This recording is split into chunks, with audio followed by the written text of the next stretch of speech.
పాప సుగాలి ప్రీతి ఇష్యూ.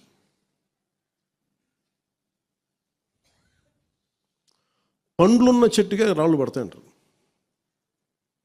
ఎవరైతే చేయూతనిస్తారో, ఎవరైతే ఆదరిస్తారో వాళ్ళని తిడితే ఎట్లాగా? అసలు ఈరోజు సుగాలి ప్రీతి అనే కేసు ఎలా ఎక్కడి నుంచి బయటకు వచ్చింది మీరు చెప్పండి. ఇలాంటి అన్యాయం జరిగిందని ఎవరికి తెలుసు? ఈ రోజున గత ప్రభుత్వం 2019, 2024లో ఒక ప్రభుత్వం మీద, అప్పుడు ముఖ్యమంత్రి మీద మాట్లాడటానికి అసలు ఎవరికైనా ధైర్యం ఉందా? ఒక ముఖ్యమంత్రిని ఒక మాజీ ముఖ్యమంత్రిని ఆ టైంలో అరెస్ట్ చేస్తే రావడానికి ఎవరు లేరు రోడ్ల మీద. అలాంటి పరిస్థితుల్లో ఓడిపోయి 2 చోట్ల ఓడిపోయి ఉన్న ఒక ఎమ్మెల్యే వాళ్ళ పార్టీకి వెళ్ళిపోతే ఏ మానసిక స్థైర్యం, ఏ ధైర్యం, ఏది ఉంటుంది చెప్పండి ఎవరికైనా? మరి అలాంటి సమయంలో నేను ఒక తల్లి పడ్డ వేదన తీసుకున్నాను. నాకే సరదానా 2 లక్షల మంది జనం మధ్యలో నడుచుకుంటూ వెళ్ళి ఆ సమస్యను హైలైట్ చేసి వాళ్ళు సిబిఐకి ఇచ్చారు. సిబిఐకి ఇస్తే మన ఇంటర్నల్ పేపర్ వర్క్ మనకి ఎలా తెలుస్తుంది? ఇంటర్నల్ పేపర్ వర్క్ వాళ్ళు ఇస్తే వాళ్ళు ఏంటంటే జీవో రిలీజ్ చేశారు. మా దగ్గర నుంచి వెళ్ళింది కానీ ఎక్కడికి వెళ్ళాలో అక్కడి నుంచి ప్రొసీడ్ చేయాలి, అక్కడ ఆపేశారు. హోంశాఖ నుంచి వెళ్ళింది సెక్రటేరియట్లో ఎక్కడో నెక్స్ట్ ఫైల్ ఢిల్లీకి వెళ్ళాల్సిన అక్కడ ఆపేశారు. మేము హోంమంత్రికి మేము సిబిఐకి పంపించేసాం అంటే లెటర్ చేశారు, లాక్ చేసి లాకర్లో పెట్టారు. ఇది జరిగింది. ఈ ప్రాసెస్లో ఏం చేశారు, వాళ్ళకి ఈ కేసు కొంచెం సెన్సిటివ్ కేసు కాబట్టి మీకు చెప్తాను. సుగాలి ప్రీతి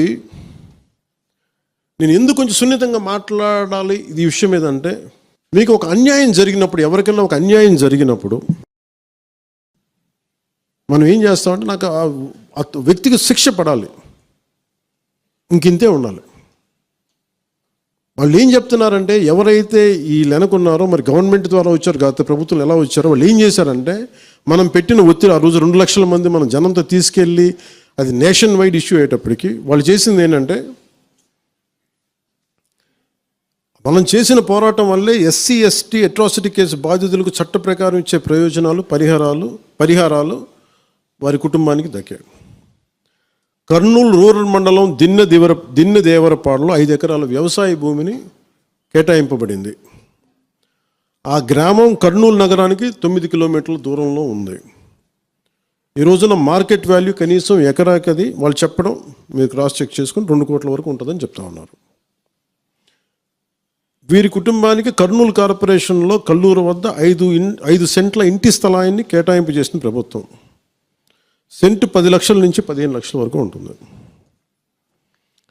పాప 2 తల్లిదండ్రులకి రెవెన్యూ శాఖలో జూనియర్ అసిస్టెంట్గా ఉద్యోగం ఇవ్వడం అయింది. ఇది కాకుండా ఇవి మన పోరాటం వల్ల ఒత్తిడి పెట్టడంలో వచ్చినాయి.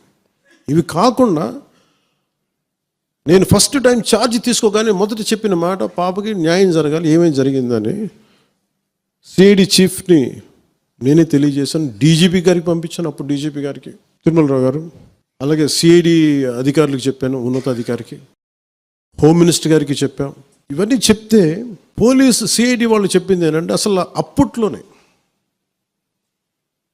ఎవరైతే దీని వెనక కుట్ర వెనక ఉంది ఇవన్నీ చెప్తున్నారో ఏ డిఎన్ఏ తారుమారు చేశారు. ఎలా తారుమారు చేసి ఉండాలి? ఈ ఒత్తిడిలో వీళ్ళకి భూములు అవి ఇవి ఇచ్చేసి, మరి ఏం చెప్పారో నాకు తెలియదు కానీ వాళ్ళు, నాకు తెలిసి వాళ్ళు ఈరోజు పోలీసు చెప్తుంది ఏంటంటే, సాక్ష్యాలు వీళ్ళు చెప్తున్న వ్యక్తుల మీద వాళ్ళ డిఎన్ఏకి దీనికి మ్యాచ్ కావట్లేదు.